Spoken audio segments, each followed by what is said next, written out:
Bitcoin has lost close to $5,000 in like 15 minutes, which has demolished the altcoin market. But should we be concerned? Let's find out what's going on.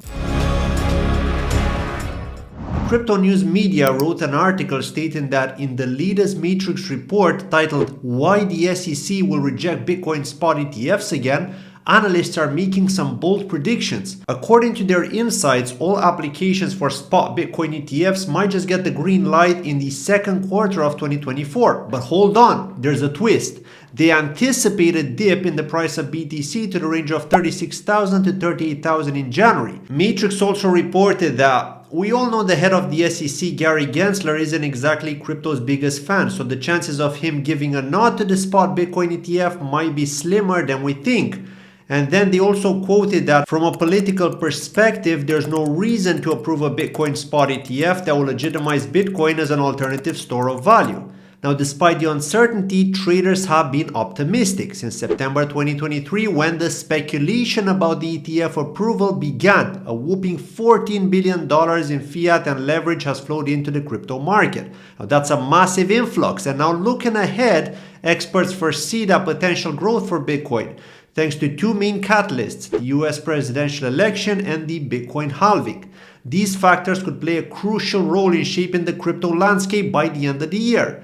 Now, the crypto community has its eyes set on January 10th, eagerly anticipating the approval of a spot Bitcoin ETF, and the positive sentiment among traders has already contributed to Bitcoin's recent surge, crossing the $45,000 mark in early January for the first time since April 2022. Now, do you believe in the positive outlook for Bitcoin, or are you more cautious and waiting on the sidelines? Cointelegraph added an additional paragraph to Matrix Sports' report stating that if the SEC decides to drop the rejection hammer, they're not calling for the sky to fall, but rather a modest dip. Quoting, "We could see Bitcoin prices declining by minus 20% very quickly and falling back to the 36,000, 38,000 range. It's a scenario that could unfold rapidly if the SEC denies the green light." Now, looking at trading view, the crash that hit today is straight up insane, especially when it comes to Bitcoin.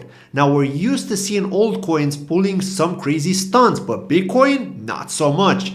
Today was an exception, my friend. Let's tune into the insights of crypto OG and professional trader Tone Vays, a Bitcoin maximalist, and he's sharing his perspective on the recent developments from Matrix Port, shedding light on how automated trading bots played a role in this market downturn. Now, most trading is done by bots.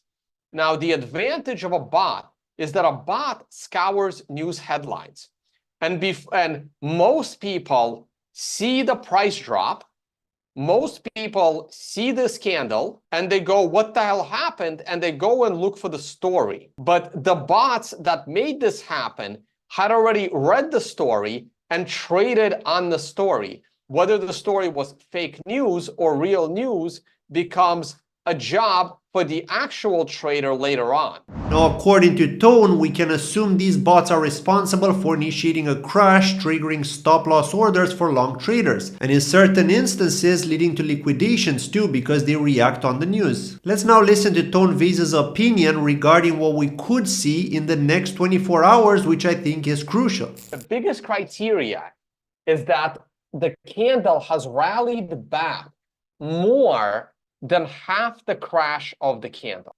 And if the Tone Vays volume flips to green, that means there is a high probability that the low from the crash is in, and we will continue going higher and still reach that $48,000 level before the inevitable drop. $48,000. Now that sounds good to me, and I'm sure it does to you too. Thanks for watching today's news video. Don't forget to give it a thumbs up and make sure to subscribe if you're new. Until next time.